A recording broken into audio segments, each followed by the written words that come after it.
From the Pep Radio Newsroom, these are the stories we are covering at this hour. A member of a neo-Nazi group whose computer was filled with anti-gay and anti-Jewish propaganda was sentenced to life in prison Friday for the brutal stabbing death of a gay and Jewish former high school classmate. A California judge sentenced Samuel Lincoln Woodward of Newport Beach to life in prison without the possibility of parole after a jury in July found him guilty of first-degree murder with a hate crime enhancement in the death of Blake Bernstein, who was 19 at the time of his death and home from college on winter break in 2018.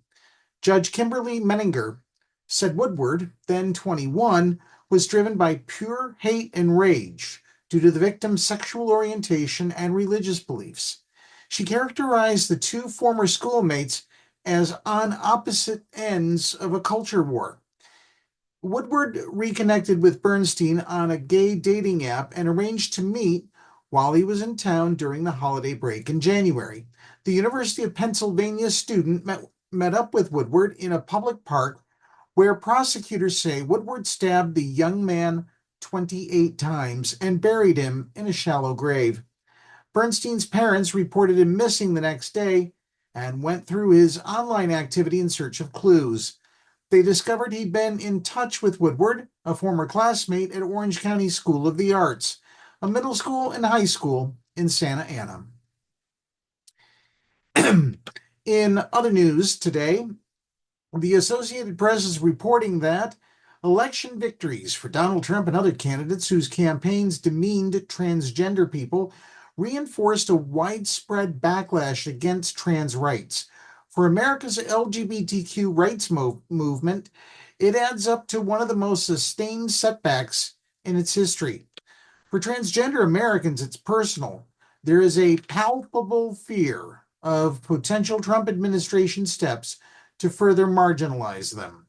But there is also a spirit of resilience, a determination to persevere in seeking acceptance and understanding.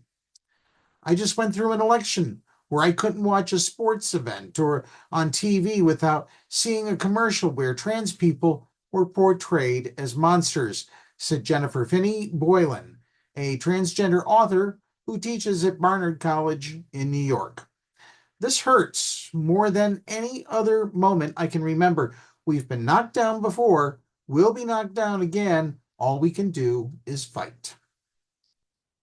Anti-trans momentum has been growing for several years, with Republican governors in various states enacting dozens of laws restricting trans people's options for medical care, sports participation, and public access to restrooms.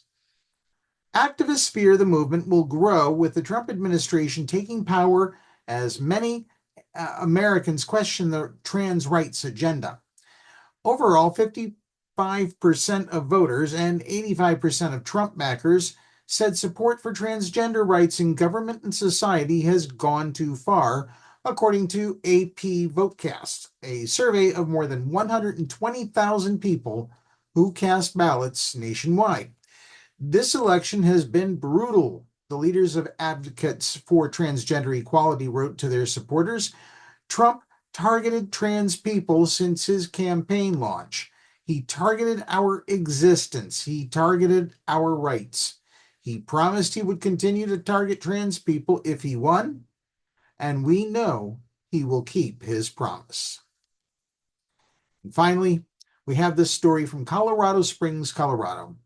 Victims and mothers of those killed in the mass shooting in an LGBTQ plus nightclub in Colorado Springs back in 2022 have filed lawsuits alleging that the murders could have been prevented if the sheriff's office used the state's red flag law after clear warning signs that the gunman intended to commit violence. The plaintiffs in the two lawsuits filed Sunday include survivor Barrett Hudson, who still has three bullets in his body from that night, and other victims and relatives.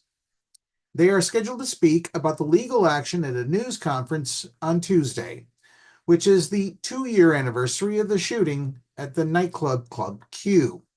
Families and victims also accuse the nightclub's owners, in the lawsuit of winnowing Club Q's security detail from 5 or more people to just 1 in the years leading up to the shooting, prioritizing profits over safety. For more information on these stories, see the PEP Radio page on the Pennsylvania Equality Project website. Don't forget to download the Live 365 app to be able to take us wherever you go. That's the news at this hour. Now back to more music on PEP Radio.